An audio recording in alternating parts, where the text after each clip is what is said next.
Dashboard monitoring. Okay guys, dito sa dashboard page, unahin natin itong widgets.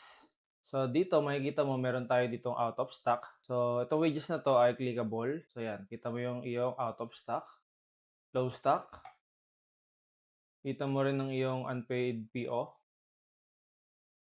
Ang iyong unpaid SO ay kita mo rin dito. Okay? Then dito, ito naman yung today summary o ito yung business day natin. Ngayong araw, May 8.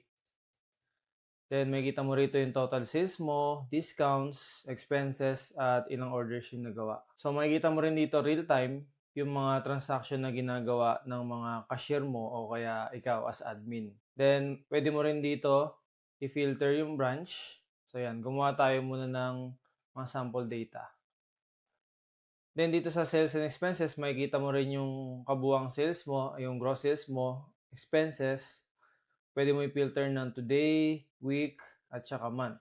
So, kita mo rin dito yung dalawang branches mo. Ayan. So, dito kita mo yung top selling products natin by amount.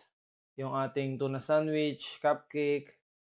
So, classic ice latte na 16 ounce. Pwede mo rin i-filter yan ng today, week, tsaka month. Then, kita mo rin ang ating low stock items. So, yung top 5 lang yung papakita sa'yo ng system. Okay, dito naman sa taas, makikita mo meron tayong new button.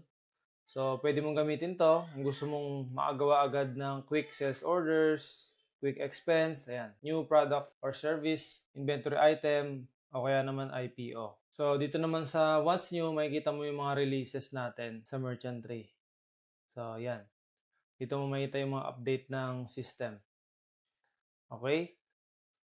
Then, dito sa baba, pwede mong gamitin itong chat balloon na to. Kung meron kang kailangan o kailangan mo ng assistance, meron kang tanong, pwede ka mag-fill up dito, lagay mo yung number mo, yan, pwedeng text, Viber, email, or messenger. So, sasagot ang team dyan para ma-assist ka sa mga kailangan mo. Okay? Ganun lang kadali gamitin ang dashboard feature ng Merchant Tree.